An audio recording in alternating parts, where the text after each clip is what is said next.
Ok, vamos a continuar con los límites y la continuidad.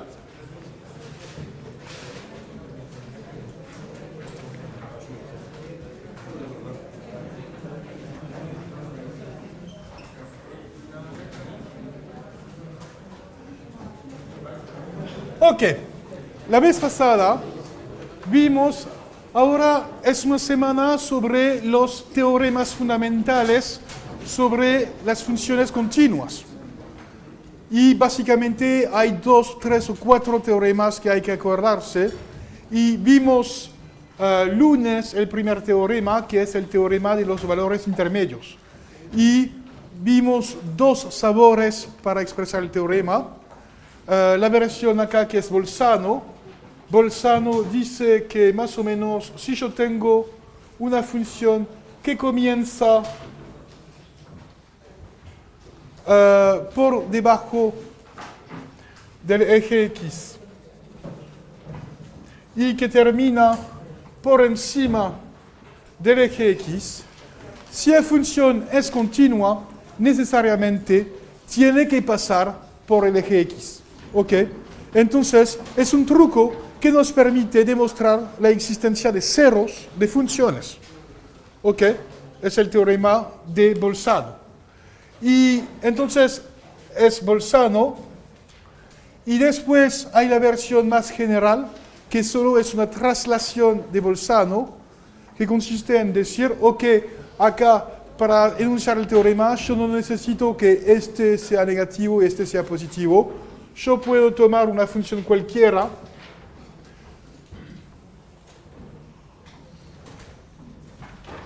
continua y ahora lo único que yo tengo que hacer es tomar un valor intermedio. Acá yo tengo f de b, f de a. Y para cualquier lambda acá, yo sé que la función va a cortar esta recta. ¿Ok? Es el teorema de los valores intermedios. Entonces, eso que demostramos la vez pasada, demostramos el teorema de Bolzano y su consecuencia, que es el teorema de los valores intermedios. Y es claro que es el mismo teorema enunciado según 2 modos distintos, ¿ok? No cambia muchas cosas, solo hay una traslación, pero es exactamente la misma idea. Ok, entonces, ahora vamos a ver una consecuencia muy importante de este teorema, que es la siguiente. Es otro corolario.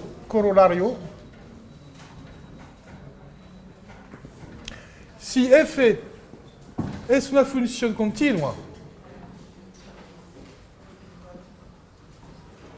y definida en un intervalo i,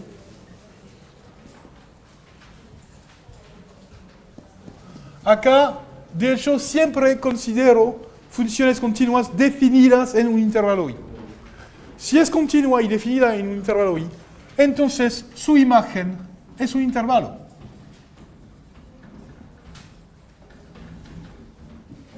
Su imagen, que se escribe f de i, esta imagen del intervalo i, es un intervalo también.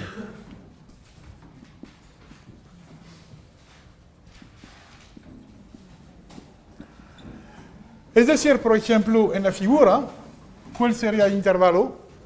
Es claro que, por ejemplo, si yo hago esta función va de este punto, que es el mínimo, a este punto, que es el máximo. Entonces, el intervalo sería este intervalo. Sería la imagen. Ok, acá es A, acá es B. Y es una cosa muy general. Cada vez que yo tengo una función continua definida en un intervalo, su imagen también es un intervalo. ¿Ok? Y hay que demostrarlo. Demostración. ¿Qué se trata de hacer? Se trata de demostrar que f de i es un intervalo. Entonces, voy a recordar lo que hay que demostrar. Se trata de demostrar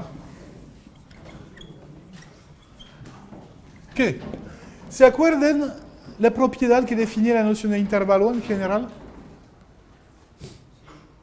¿Sí?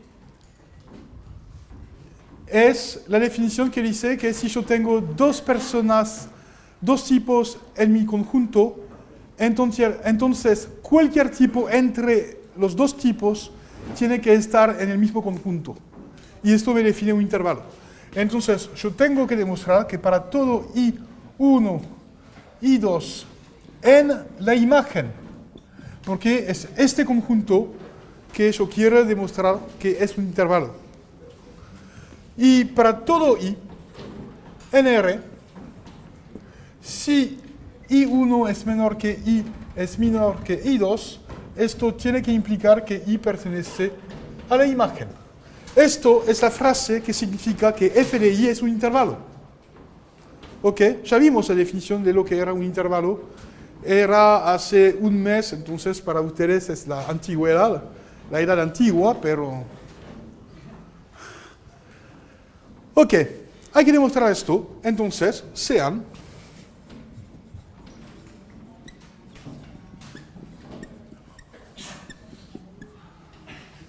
I en R. ¿Qué significa que I1 pertenece a la imagen? Esto me dice que I1 es la imagen de alguien que voy a llamar X1. Y de mismo modo, I2 es la imagen de algún X2. Entonces, existen X1, X2, tales que I1 es igual a f de X1 y I2 es igual a f de X2. Ok, esa es la definición de lo que es la imagen. Ok, ahora, ¿qué tengo yo? ¿Qué se observa?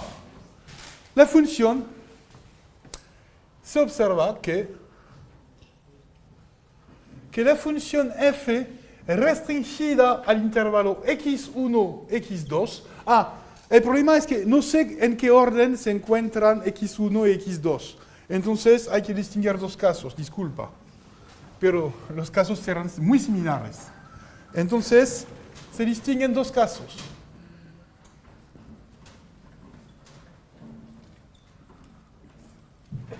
Primer caso, caso 1, x1 es menor que x2. Acá es claro que por hipótesis, y tales que, por supuesto, hay que suponer que I1 es menor que I es menor que I2. Esta condición implica que I1 es distinto de I2. Entonces X1 tiene que ser distinto de X2. Porque si fueran iguales, tendrían la misma imagen. ¿Ok? Como son distintos, o bien X1 es menor que X2, o bien X2 es menor que X1. Ok, caso 1, X1 es menor que X2, y se observa que la función f restringida al intervalo X1, X2. Acá la idea es que f a priori está definida en todo I, pero yo corto la función y la considero solo en el subintervalo X1, X2. ¿Sí?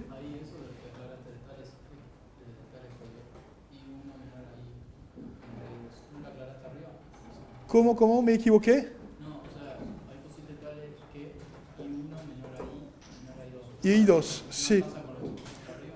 Sí, es exactamente la misma cosa. Sí, pues, ¿qué va a aclarar todo? No, ok, acá es la fórmula que yo quiero demostrar. Y ahora para demostrar, yo voy a suponer las cosas.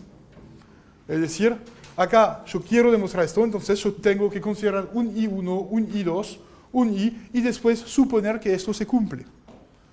Y voy a deducir que esto se cumple. Ok, entonces esta función es continua. Y por construcción, y por hipótesis,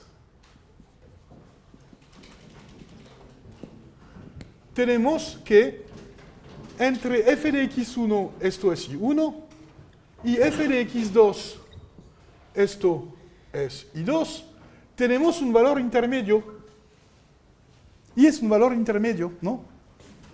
Entre f de x1 y f de x2.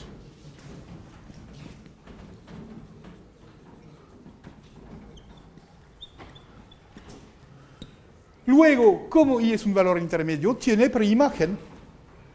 Entonces, por el teorema de los valores intermedios, como estoy en la situación donde tengo una función definida entre x1 y x2, y acá tengo un valor intermedio entre la imagen de x1 y la imagen de x2, entonces esto también es una imagen. Existe un x en el intervalo x1, x2, tal que f de x es igual a i por el teorema de los valores intermedios. ¿Ok? Pero, ¿qué dice esto? Por lo tanto, ¿qué puedo decir yo? Es que i, ahora yo sé que se escribe de la forma f de x, entonces pertenece a la imagen. Que es lo que yo quería demostrar. ¿Ok? Entonces no había nada. Y hay un segundo caso. Caso 2. x2 es menor que x1. Y misma demostración, hay que intercambiar x1 y x2. Es el mismo razonamiento. ¿Ok?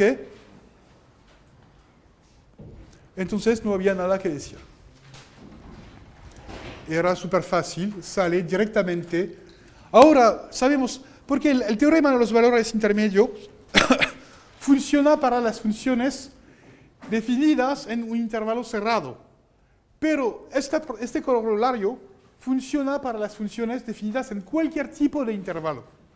Lo que yo digo es que en general, la imagen de cualquier tipo de intervalo por una función continua es un otro intervalo.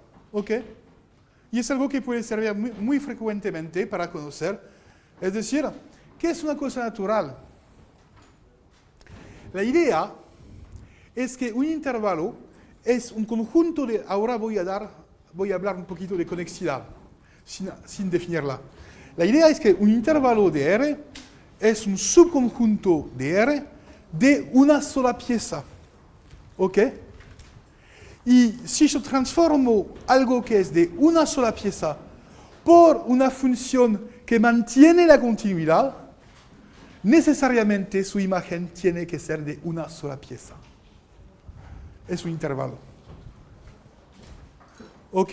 ¿Entienden? Es algo muy natural y ya es una idea fundamental de la topología en general, que es un teorema más general de topología. Cuando tenemos algo conexo, es decir, de una sola pieza, entonces su imagen por cualquier función continua es conexa, es decir, de una sola pieza.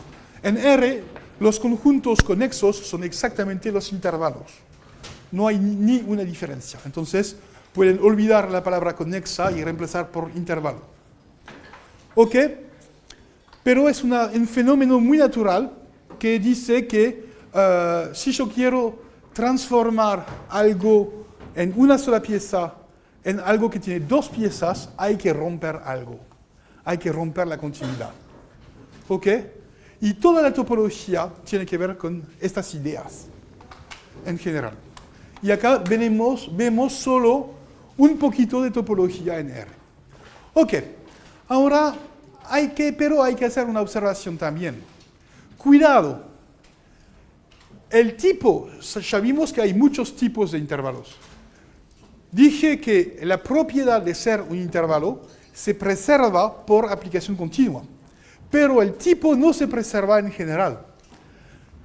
¿Por qué? Porque puede ser el caso que un intervalo abierto tenga imagen cerrada.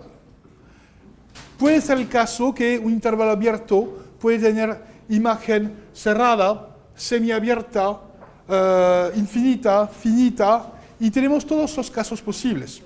Entonces, cuidado, el tipo de intervalo no se mantiene durante la transformación.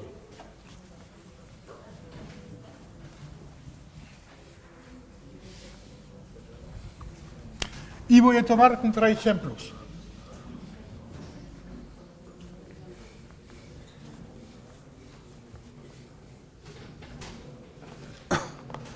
Cuidado, observación. Cuidado. Por favor. El tipo de intervalo no se mantiene en general.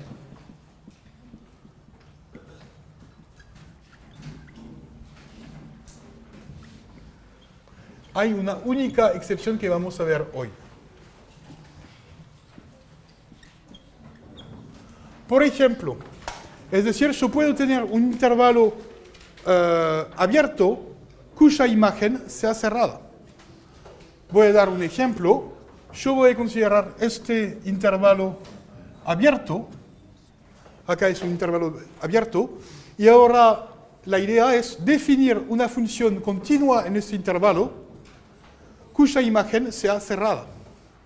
Fácil. Entonces, yo no puedo definir mi función acá. Yo tampoco no la puedo definir acá. Entonces, yo la defino acá. Y yo hago esto, por ejemplo. Y la imagen, pueden ver que es un intervalo cerrado. ¿Ok? Este intervalo abierto, donde excluí estos dos puntos,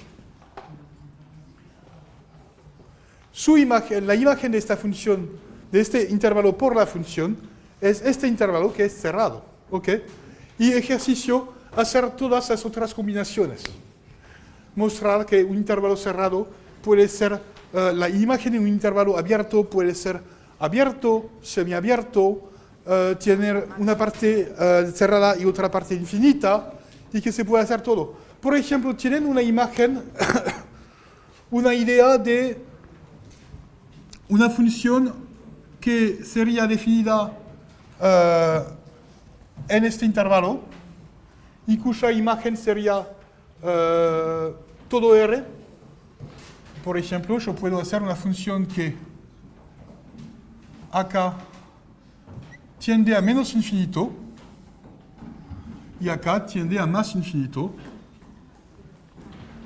Y la imagen de tal función, de tal intervalo, que es un intervalo abierto, 0, 1, es todo R. Y después hay que tener un poquito más imaginación para el otro contraejemplo. Ahora lo que me gustaría hacer es, otro ejemplo sería, por ejemplo, cómo hacer, por ejemplo, me gustaría que la imagen, ahora yo voy a forzar que la función esté definida en 0. Entonces ahora yo considero un intervalo semiabierto. Y lo que me gustaría es que la imagen sea R. ¿Cómo voy a hacer?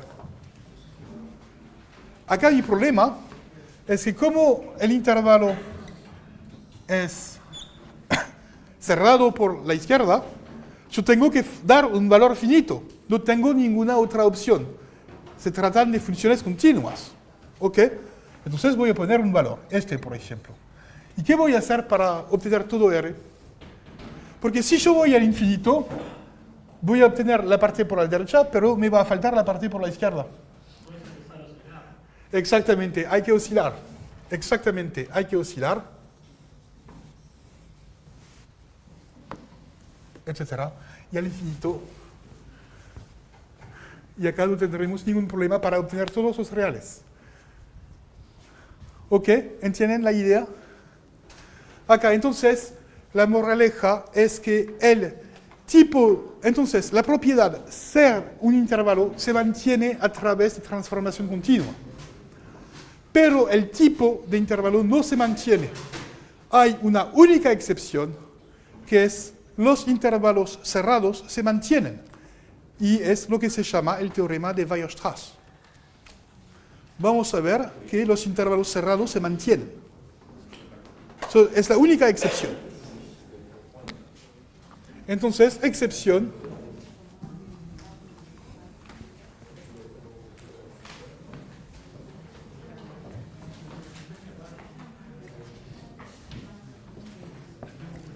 Los intervalos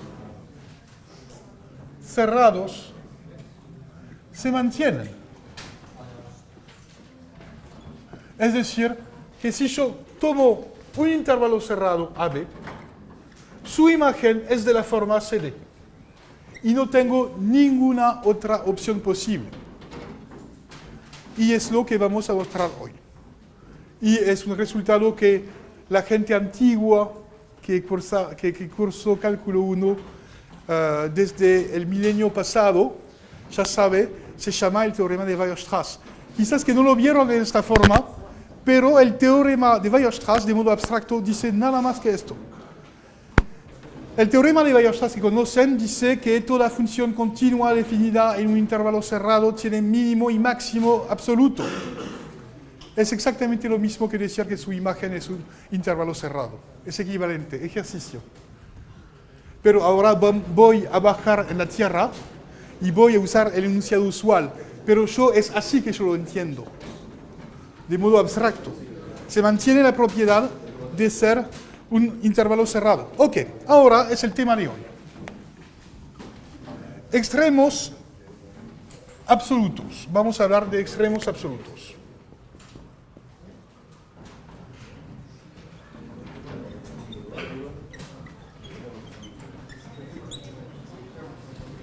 Entonces, definición. Definición.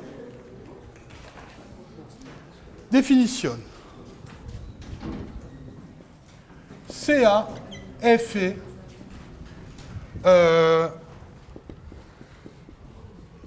una función cualquiera.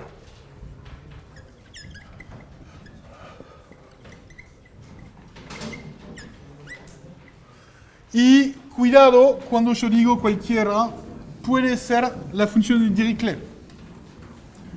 Es decir, hay gente que todavía piensa que los extremos tienen que ver con la derivada. No, la definición nunca habla de derivada, solo habla de orden. Y después, en el caso de ser derivable, hay caracterizaciones. Ok, una función cualquiera. Se dice que un punto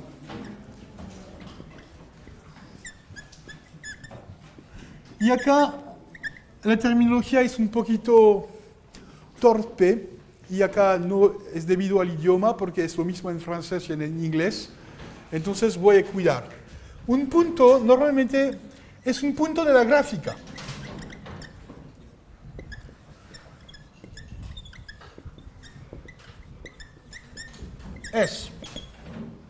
Yo me doy un punto de la gráfica de f. Es decir, un punto cuyas coordenadas son x sub 0 y f de x sub 0. Es un punto de la gráfica. Voy a decir que es un mínimo absoluto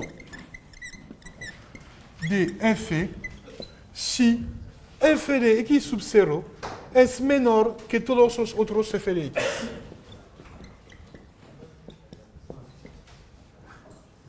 ¿Claro?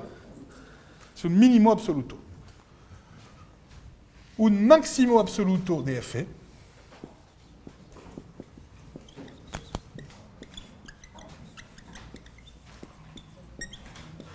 si f de x sub 0 es mayor o igual a f de x para todo x.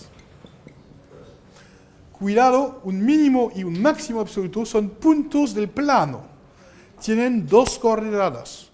Una abscisa que nos indica en qué parte de la función, en qué abscisa la función alcanza su mínimo, y después el valor del mínimo. Y lo mismo para el máximo.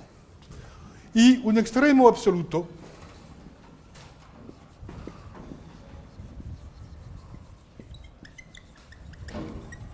si este punto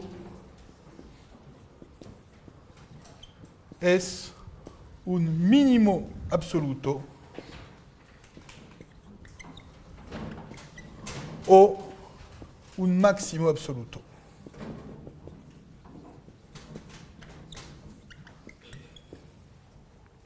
Ok, esa es la definición. Pero hay otra terminología. Y también se dice que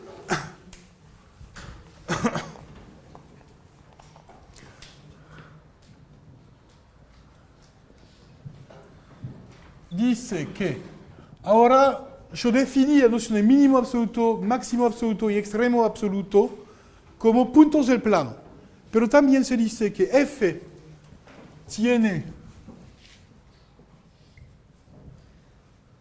porque siempre hay una parte automática, la parte automática es la parte por la derecha, porque conocemos la función f. ¿Ok? Entonces f tiene mínimo, máximo, extremo en el punto x sub 0 y ahora solo hay una coordenada. En el punto x sub 0, cuando el punto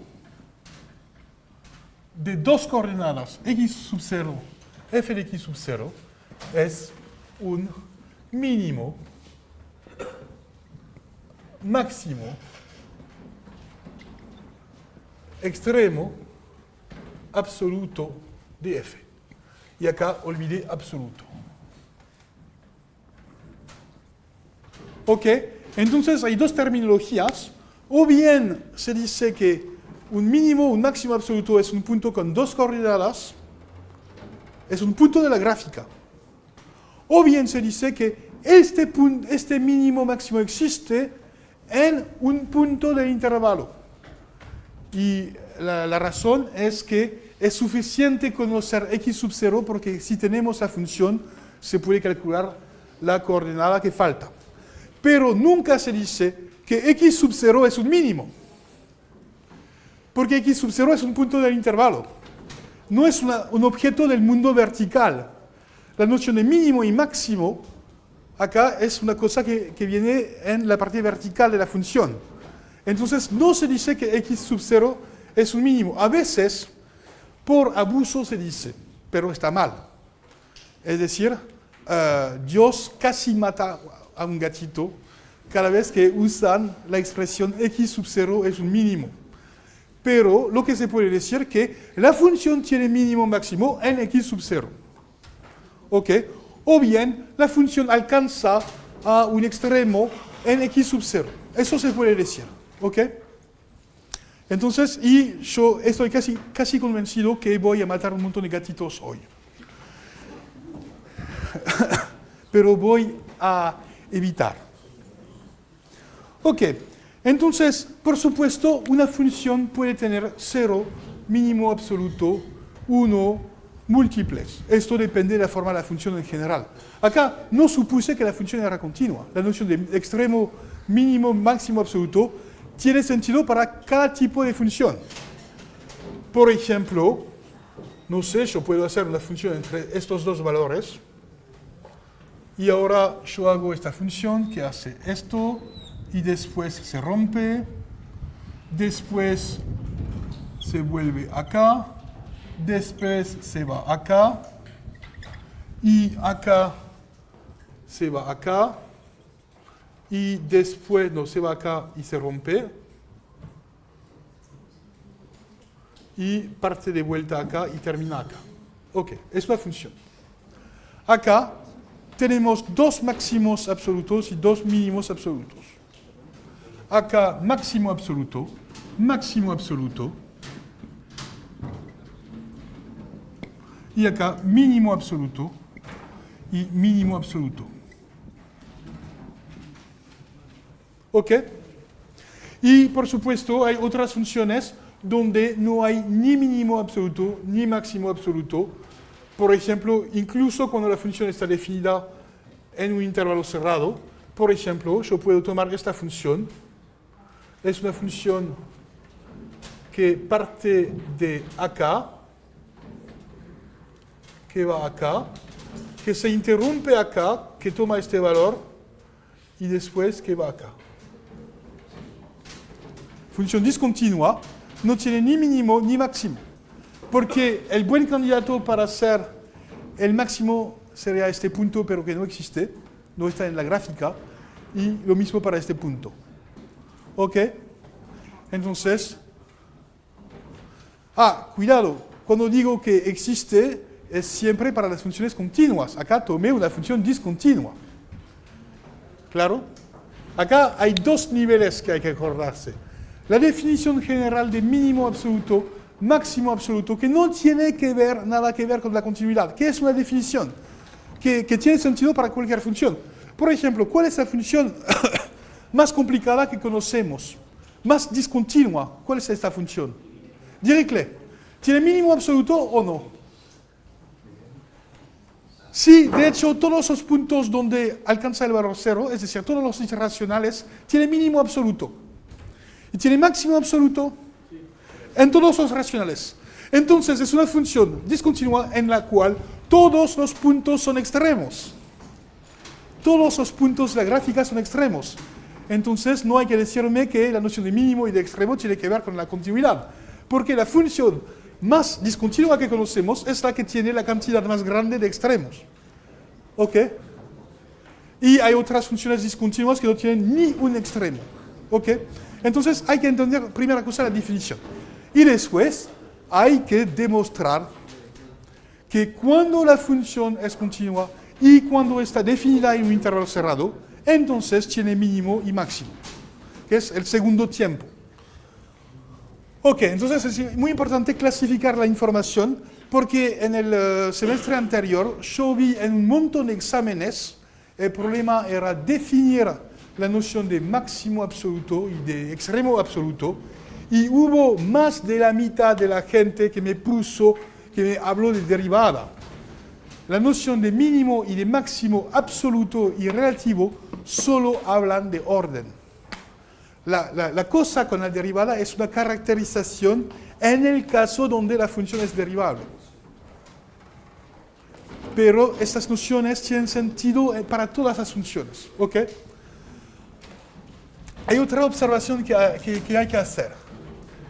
La cosa interesante es que cada vez que yo tengo un máximo absoluto, esto dice que el conjunto imagen tiene un máximo. ¿Claro? Y es idéntico. Es decir, el conjunto imagen tiene un máximo como conjunto si solo si la función tiene máximo. Es una buena cosa, porque usamos la misma palabra. ¡Qué coincidencia! Y de mismo modo, el conjunto imagen tiene mínimo si solo si la función tiene mínimo. ¿Ok?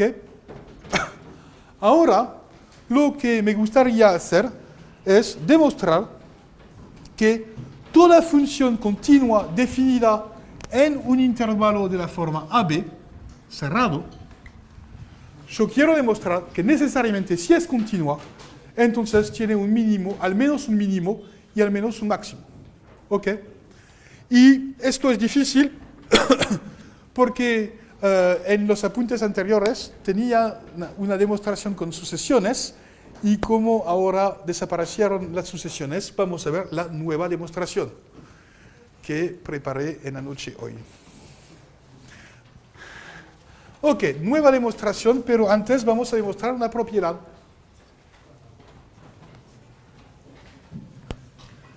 Nueva propiedad. Antes de demostrar que la función tiene mínimo y máximo, vamos a demostrar que está acotada. ¿Ok? Entonces, primera proposición.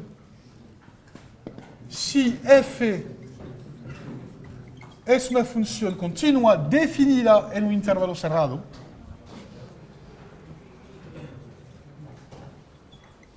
entonces f está acotada.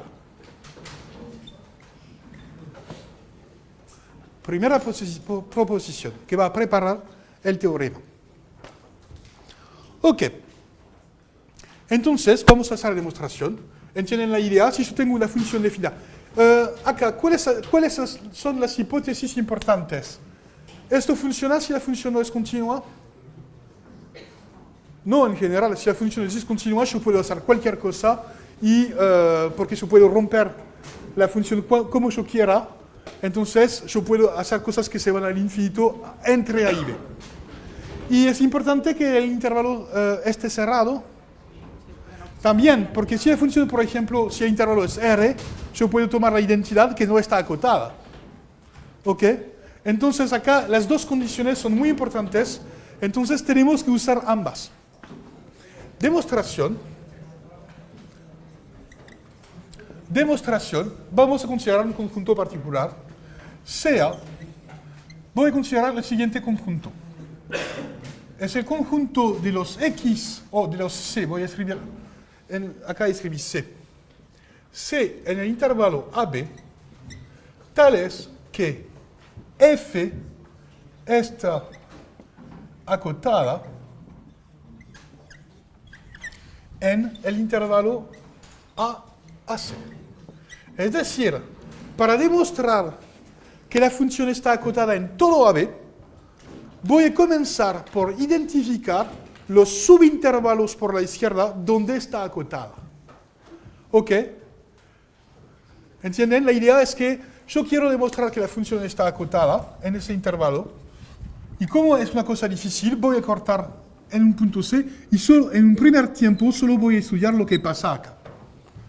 Entonces voy a considerar el conjunto A de toda la gente donde está acotada. Que todos los subintervalos que representan una parte izquierda del intervalo. ¿Ok? ¿Qué se puede decir sobre A? A es un subconjunto de AB, entonces es un conjunto acotado. ¿Es vacío o no vacío? Porque ¿quién contiene? A, no F de A. Contiene A. ¿Por qué? Es claro que la observación es que A pertenece a A, pues la función f está obviamente acotada en el intervalo A, que solo contiene un punto. Entonces es claro que cuando tenemos un intervalo que solo contiene un punto, la función no puede ir al infinito, ¿ok? Porque solo tenemos un valor. Entonces es trivial. Quizás que es el único intervalo donde estamos seguros que la función está acotada. Ahora el problema es avanzar para conquistar todo el intervalo y mostrar que de hecho B también. Nuestro objetivo es mostrar que B también pertenece a este conjunto. ¿Ok? Entonces, ¿qué vamos a hacer? Vamos a tomar el supremo. Sea S, ¿cómo yo voy a escribirlo acá? Voy a escribir S, el supremo de A. Y mi objetivo es demostrar que S es igual a B. Es decir, que al final esto se va todo a... Tenemos todo. ¿Ok? Entonces, vamos a demostrar... Queremos demostrar que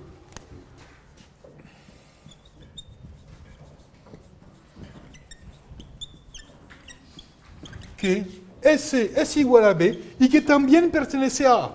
Es claro que si yo consigo demostrar que S es igual a B y que B pertenece a A, por hipótesis, por definición de A, eso significará que la función está acotada en el intervalo AB. ¿Ok? ¿Entienden? La idea es que, como siempre, yo quiero demostrar que algo se cumple en todo el intervalo, entonces voy a intentar empujar hasta el límite donde yo puedo y ver si se va al final, hasta el final del intervalo. Siempre es la misma técnica de demostración. ¿Ok? Y ahora vamos a usar las cosas. Ahora se observa lo siguiente. Y yo voy a hacer una demostración con puntitos, con puntos. Con etapas, porque es bastante técnica. Ok, primera cosa, vamos a usar la continuidad. Hay que usarla. Primera cosa, ¿qué se observa? Como f es continua en el punto S, es continua en todo punto. Ahora voy a usar la continuidad en el punto S, que es el punto límite. La intuición es que la función está acotada hasta el punto S y después es demasiado difícil y para estar acotada. Esa intuición. Y vamos a mostrar que C tiene que ser igual a B. Ok, como F es continua en S, está acotada en un entorno de S. ¿Por qué? Porque tiene límite. Y sabemos que una función que tiene límite está acotada en un entorno del punto. Entonces, existen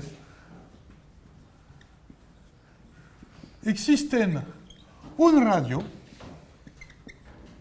y una cota que voy a escribir M sub S positiva, tales que para todo X que pertenece al entorno de centro X sub 0 y de radio delta intersección del intervalo AB, tenemos que el valor absoluto f de x tiene que ser menor o igual a m sub s.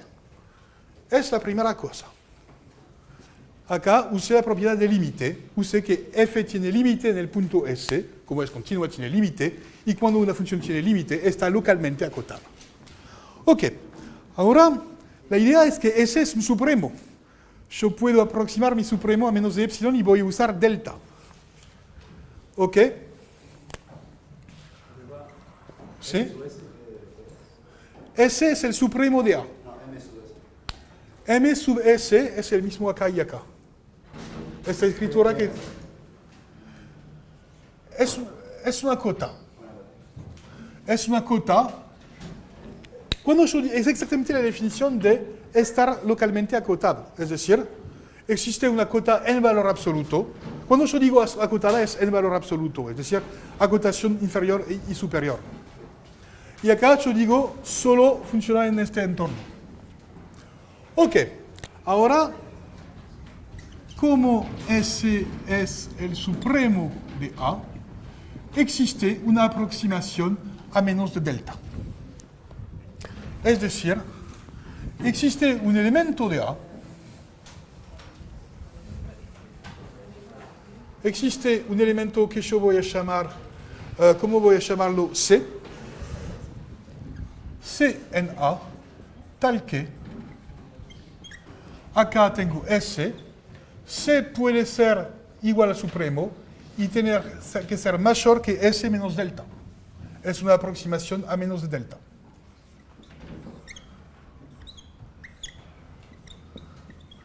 Ok. Ahora, yo observo esto. Y sabemos que esta cosa existe. Pero, como S pertenece a A, sabemos que la función está acotada entre A y C. ¿Ok? Como C pertenece a A, por definición de A, es el conjunto de todos los C donde la función está acotada hasta C incluido. Entonces, como C está adentro de A, existe una otra cota que voy a llamar M sub C, positiva, tal que para todo X en el intervalo AC, la función f en valor absoluto es menor que M sub C. Acá, esto viene de esta propiedad. ¿Ok? Y ahora voy a pegar todo. ¿Por qué elegí esta cosa? Es que yo tengo dos cosas. Yo tengo un punto S y yo sé que estoy acotado alrededor de S. Yo tengo otro punto C a la izquierda de S donde la función está acotada entre A y C. Pero elegí el punto C de tal modo que se mantenga en ambos intervalos. Es decir, C se queda a la vez acá y a la vez acá. Entonces vamos a pegar todo. Ok, entonces la tercera observación es que para hacerlo voy a considerar un punto siguiente para hacer las cosas, es decir, 3, voy a considerar un S' un poquito más grande que S. Como siempre, lo que me gustaría hacer es tomar S más delta sobre 2.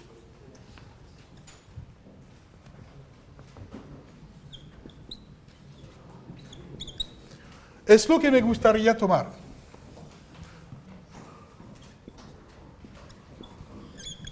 ¿Ok?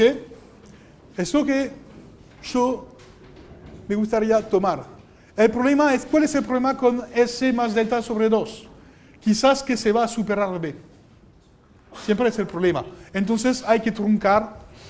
Voy a tomar el mínimo entre este punto y B. Para estar seguro que este punto se queda en intervalo AB. Es la única función de este mínimo. No tiene otra función. Ok. Ok, ahora tenemos este punto. Pero la cosa importante es que se observa que C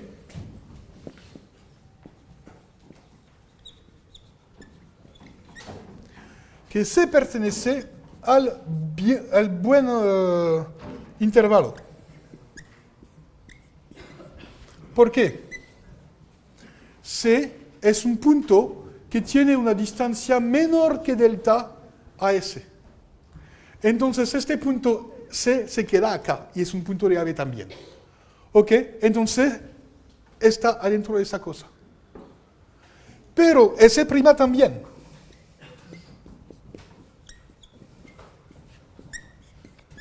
¿Por qué?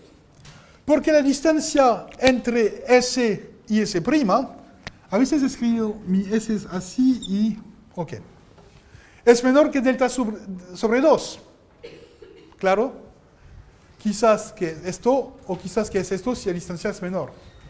Pero en todos los casos, la distancia entre S' y S es menor que delta sobre 2. Entonces, se encuentra en este entorno. Pero yo sé que esto es un intervalo porque es la intersección de dos intervalos. Entonces, si este intervalo contiene este y este, contiene todo entre.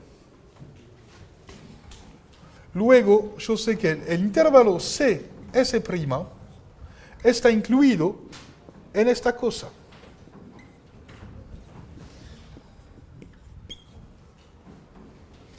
Quizás que estaría bien que yo haga una figura.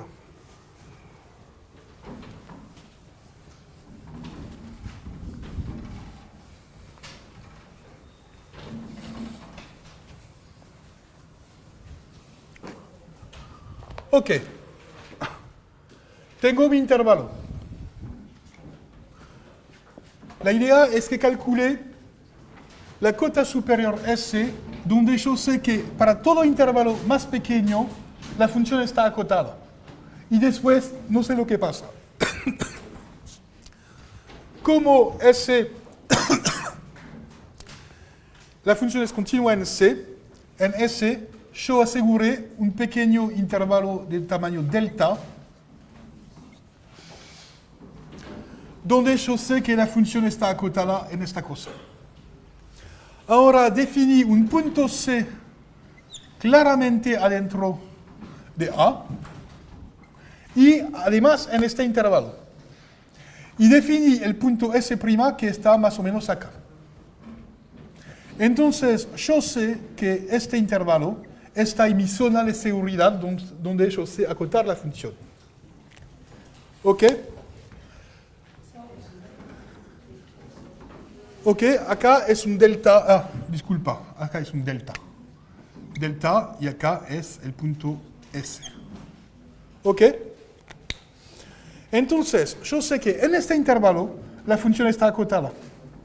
Pero, por hipótesis como C pertenece a A, yo sé también que en este intervalo la función está acotada. Entonces, si yo pego ambos intervalos, voy a obtener una función acotada en la unión de ambos intervalos, que es el intervalo A-S'. ¿Y cuál es la ventaja? Es que yo obtengo un S' que en general es más grande que S y voy a obtener una contradicción si S es más pequeño que B. Esa idea. Ok. Ahora voy a terminar esto. Si yo agrego todo, entonces tenemos en el punto 4, agregando lo anterior,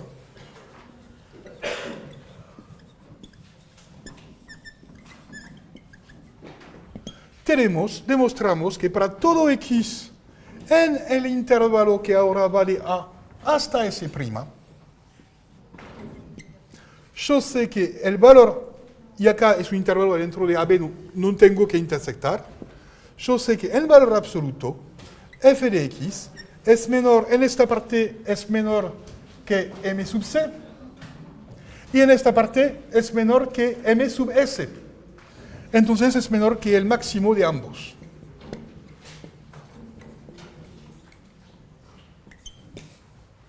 Ok, esto demuestra que la función está acotada hasta S'. Pueden ver, supuse que yo tenía el máximo de acotación C y usando la continuidad conseguí extender un poquito el límite. Ok, entonces, por lo tanto, yo tengo que, esto demuestra que S', demostré que la función está acotada en A, el intervalo a S'. Entonces, S' pertenece al conjunto A. Ahora voy a demostrar que todos son iguales, que necesariamente son todos iguales. Hay que hacer esto. 5.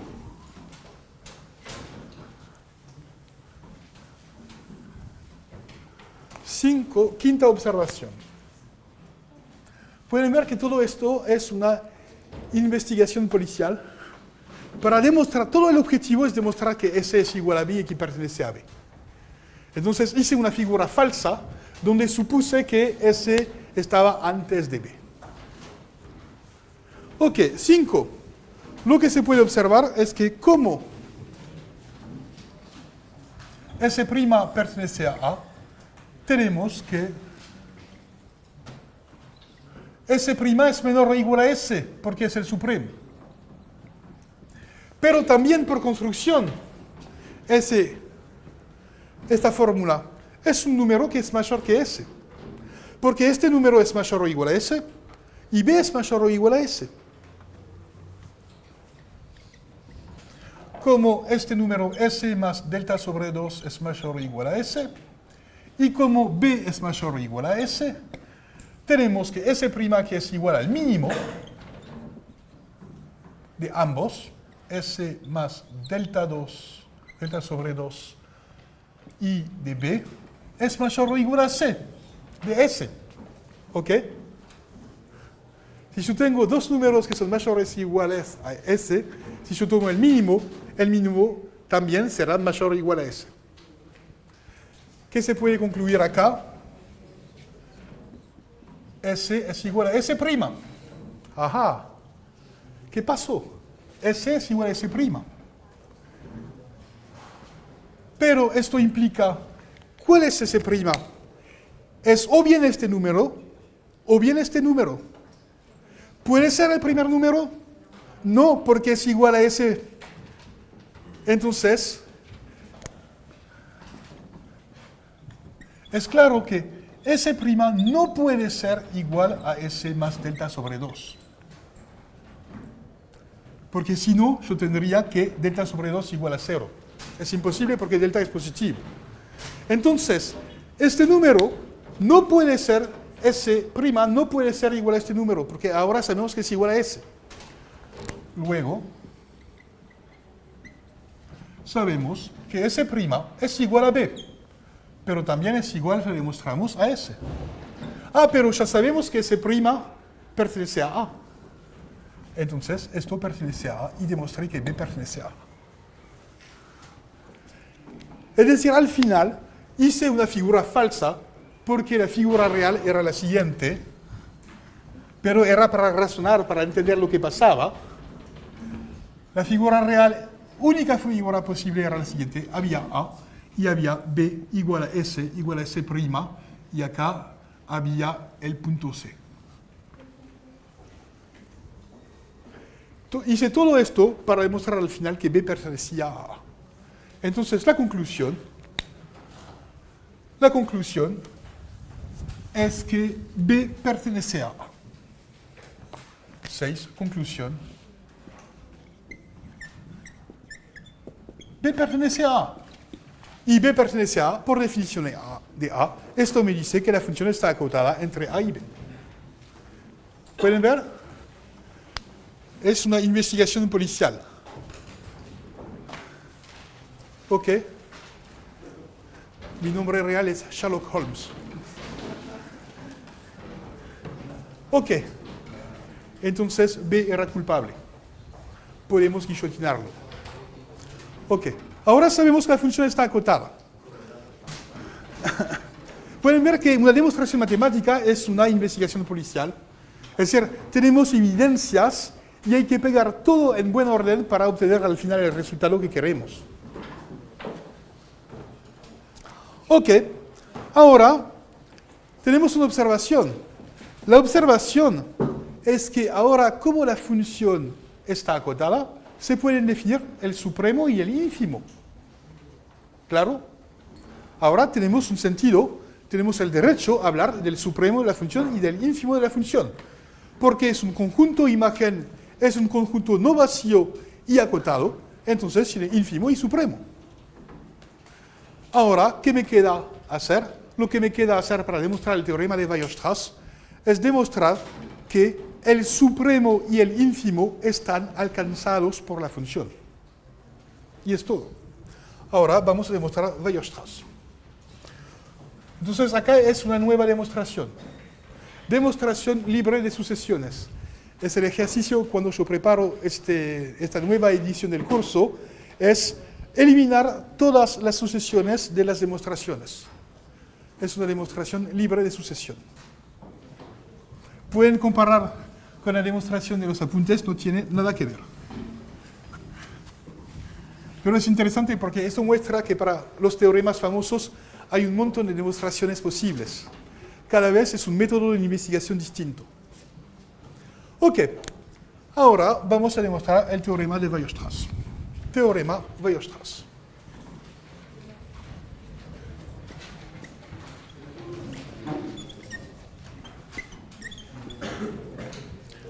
Ok, Weierstrass dice, si f es una función continua definida en un intervalo cerrado AB, entonces tiene mínimo y máximo.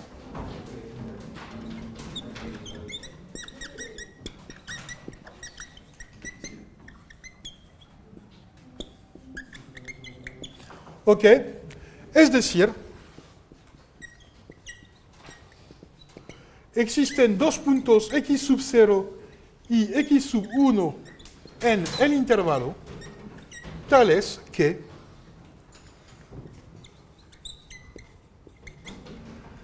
para todo x en el intervalo, la imagen de x por f está entre f de x sub 0, que es mi mínimo, y f de x sub 1, que es mi máximo. ¿Ok? Es lo que yo quiero demostrar. Yo tengo una función así, que hace más o menos esto. Entonces, hay que demostrar acá, el mínimo está acá y el máximo está acá. ¿Ok? Entonces acá sería x sub 0 y acá este punto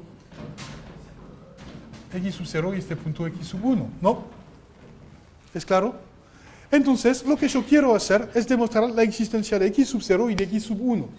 Y lo que es claro es que el problema es simétrico. Es decir, si yo logro demostrar que x sub 0 existe tomando la función opuesta, voy a hacer lo mismo con el máximo y al revés. Entonces, solo necesito hacer la mitad de la demostración. La otra mitad vendrá de modo gratis, como siempre, porque es un problema simétrico. Ok, y yo prefiero trabajar con el supremo, entonces voy a trabajar con x1. Ok, demostración de la existencia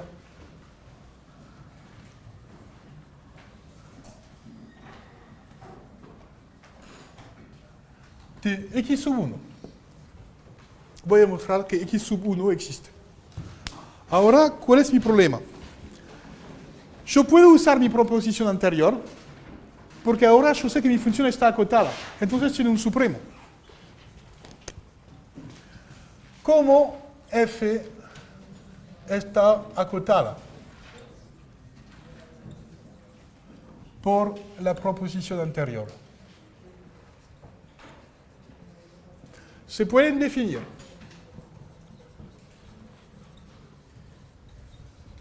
dos cosas. Voy a definir dos cosas. Primeramente voy a definir el supremo y voy a llamarlo m. Porque ya sabemos que vamos a demostrar que es un máximo. Entonces es el supremo de la función f en el intervalo AB.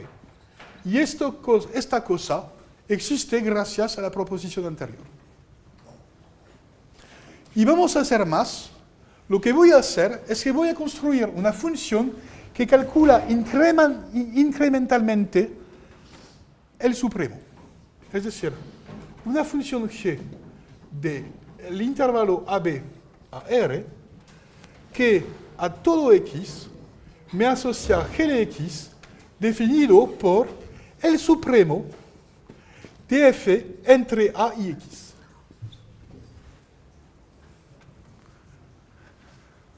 Ahora hay que entender lo que hace la función g. Es una función. Entonces voy a tomar una figura un poquito más grande. Supongo que yo tengo esta figura.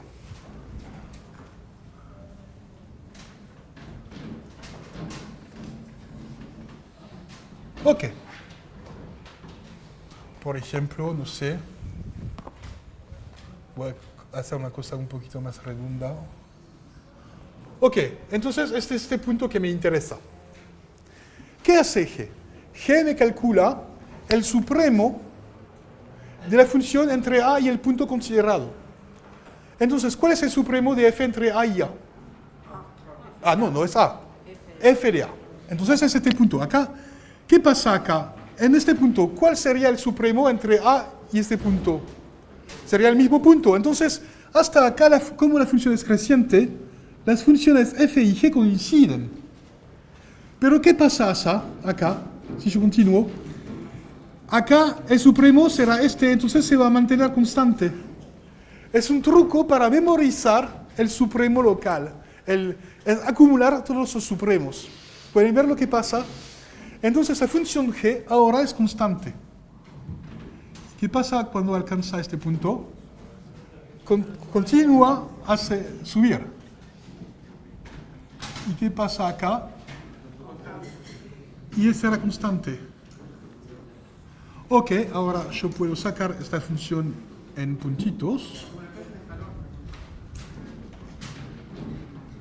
Acá es la función f y acá es la función g. ¿Qué se observa?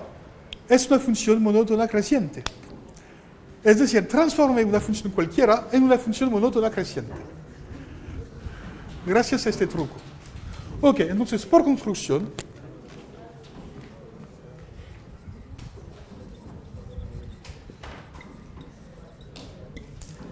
G es monótona creciente. Hay que demostrarlo, pero es fácil.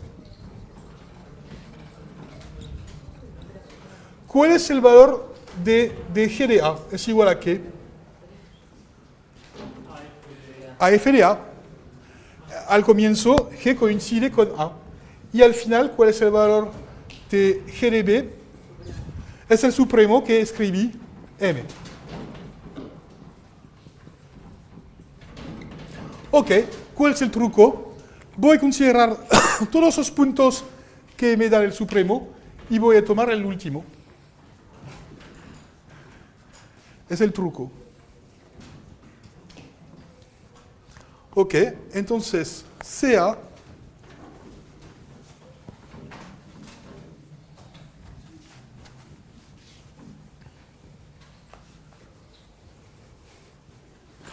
ahora voy a considerar un nuevo conjunto S. Ok, sea S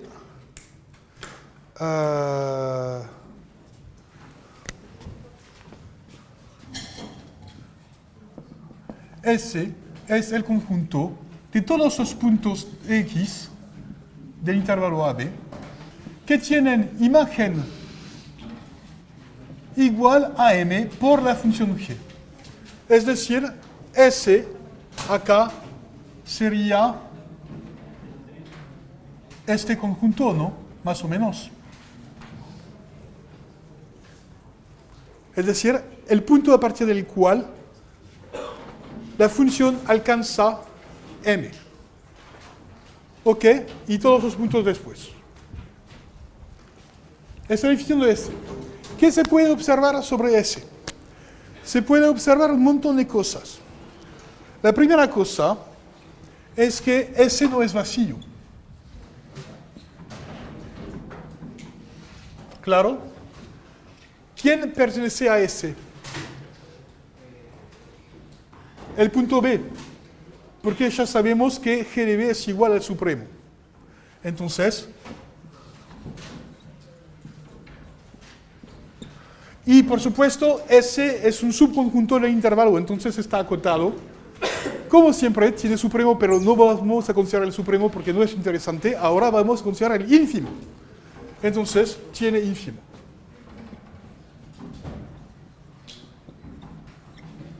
Y el ínfimo voy a llamarlo x1. Entonces, en la figura, x1 más o menos es este punto. Y ahora queremos demostrar que f de x1 es igual a m. ¿Ok? Es el truco del algoritmo que usé para identificar cómo extraer, construir explícitamente el punto x1, usando las herramientas de supremo e ínfimo que ya tenemos. Pueden ver que acá es un ínfimo de un conjunto que es definido por supremo. Es muy similar a la idea de la integral. En la integral usamos ínfimos de supremos y acá es lo que se hace acá. Es una doble definición. Ok, ahora se observa lo siguiente.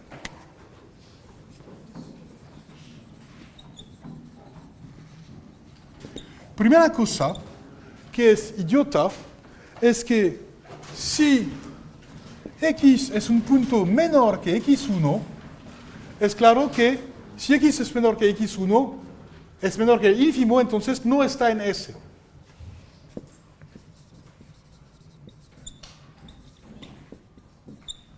¿Ok? Y si no está en S, entonces esto implica que G de X es estrictamente menor que M. Porque si fuera... Es claro que G de X es menor, siempre menor o igual a M. No puede ir más adelante que M. No puede superar M. Entonces, o bien G de X es igual a M, en este caso X está dentro de S, o bien es menor que M. Ok, entonces si X es menor que X1, entonces está. Pero también se demuestra que si X es mayor que X1, entonces X es mayor que el ínfimo y se puede aproximar, como siempre, por alguien entre X y el ínfimo. Mayor que el ínfimo. Y existe un punto X' en S tal que X1 es menor o igual a X', que es menor que X. Es una aproximación. Acá X1 es un ínfimo. Tengo que X es mayor que el ínfimo. entonces yo sé que entre x y mi ínfimo existe alguien que pertenezca al conjunto S. Ok, pero la función g es monótona creciente. ¿Qué se puede decir sobre g de x? ¿Es mayor o igual a g de x'? Claro, porque la función es monótona creciente. Pero, ¿cuál es el valor de g de x'? Como x' pertenece a S, esto es igual a m. Luego, g de x es igual a m, es decir, x pertenece a S. Entonces, lo que obtuve es que todos los objetos menores que x1 no pertenecen a S y tienen g menor que m, y todos los objetos mayores que x1, de hecho, tienen valor g igual a m, entonces pertenecen a S. Lo que mostré es que S es un intervalo de la forma x1b. Quizás que x1 está adentro o bien afuera, es la única incógnita. Luego, S es un intervalo.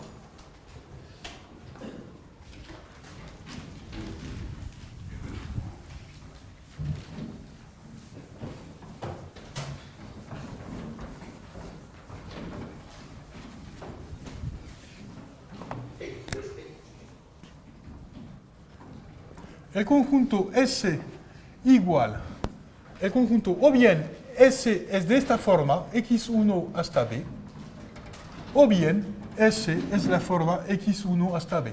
Y la única cosa que yo no conozco es si x1 pertenece o no a S. Y acá se puede ver en la figura, ya vemos que S es un intervalo. Eso es una demostración que S era un intervalo. Ok, ahora vamos a usar el truco usual. Ahora queremos demostrar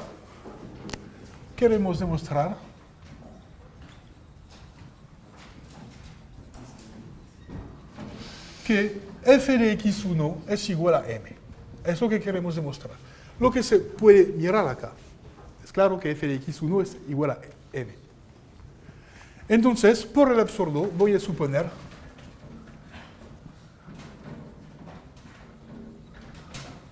se supone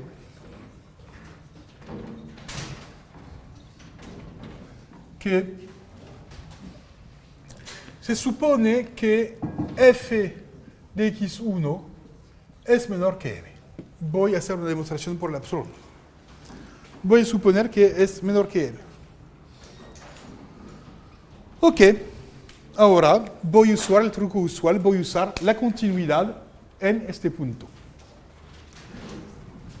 Sea epsilon, y voy a elegir un buen epsilon, y el buen epsilon que funciona es la diferencia entre m y f de x1 dividido por 2.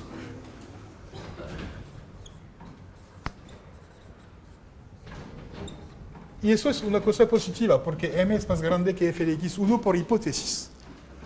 Ok, ahora sabemos que existe un radio de seguridad.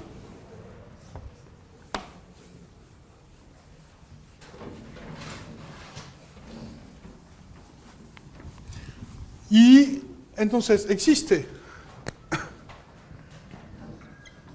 un delta tal que para todo x en el entorno de centro x1 y de radio delta, intersección AB, como siempre, tenemos que la distancia entre f de x y f de x1 es menor que epsilon. Pero esto implica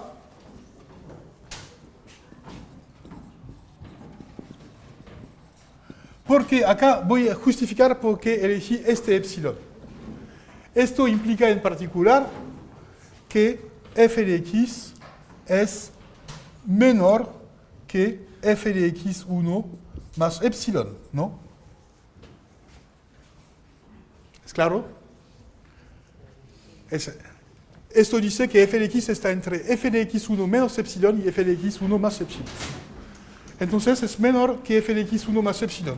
Y después hay que hacer las cuentas, pero f de x1 más epsilon es exactamente la mitad entre f de x1 y m, porque tomé la distancia. Acá hay que ver que hay f de x1, acá hay m, y tome epsilon para que corresponda exactamente a la mitad de la distancia. Entonces, f de x1 más epsilon es igual al punto medio, el punto promedio entre m y f de x1. Pero también es lo mismo que m menos epsilon. Hay que hacer las cuentas. Acá yo di la fórmula para epsilon, pero se ve en la figura, ¿no? En la figura, yo voy a hacer de vuelta la figura que no es clara. Es una figura vertical. Tenemos f de x1 que es menor que m acá. Tome epsilon como la mitad de la distancia. Entonces, f de x1 más epsilon es lo mismo que m menos epsilon.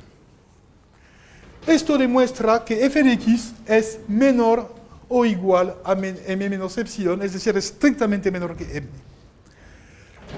Entonces, como no tengo tiempo para hacer todos los detalles, voy a concluir con la idea del resto y su ejercicio será completar. Pero la idea es súper sencilla. Voy a mantener esta función, porque esto me explica todo. Ahora, ¿qué tengo yo? Cuidado, voy a terminar con una demostración gráfica para obtener mi paradoja. Yo tengo mi intervalo AB. Acá tomé el x1 que está más o menos acá. Yo sé que acá, en este intervalo, delta y delta, yo sé que la función f es menor o igual, acá no necesito el menor o igual a m menos epsilon. Ok. Ahora, en este intervalo, yo sé que la función f de x es menor que g de x, por supuesto, porque f siempre está por encima de g. Entonces, es menor que, por ejemplo, voy a tomar un punto acá que voy a llamar x1 menos. x1 menos es más o menos x1 menos la mitad del radio de seguridad para obtener a alguien adentro. Y voy a tomar, como siempre, un max en caso donde esté demasiado a la izquierda, entonces voy a forzar truncar a A. Y lo que yo puedo observar es que esta función f de x acá es menor que g de x, es menor que g de x 1 menos en esta zona, hasta x1, y en esta zona, acá yo voy a tomar un x1 más que se define por simetría.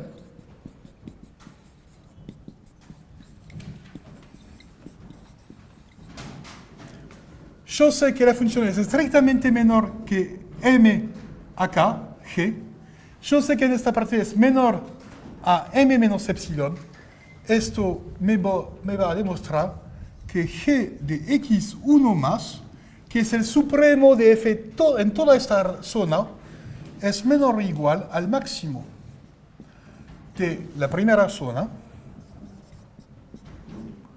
y de m menos epsilon, porque en esta zona yo sé que está más abajo que m menos epsilon. Y acá esta cosa es menor que m, porque esto es menor que m, esto es menor que m. Yo obtengo que este punto tiene una imagen menor que m, pero yo había demostrado que si está a la derecha, por la derecha de x, tiene imagen m. Contradicción. Es decir, usando la continuidad, obtuve una parte donde yo sé que está realmente menor que m en esta parte. Acá, gracias a g, yo sé que está menor que g de x1 menos. Entonces yo sé que el g de este punto es realmente menor que m. Pero por otro lado, ¿cómo se queda por la derecha de x1? ya demostramos que está en S. Entonces, contradicción. Ok, en los apuntes estoy haciendo el detalle mucho más claro. Pero esa idea, no voy a volver sobre este punto, es más o menos la idea, es que vamos a analizar la función entre A y x1 más, que es x1 un poquito por la derecha, y cortando la función en dos trozos, conseguimos obtener la contradicción. Ok, gracias.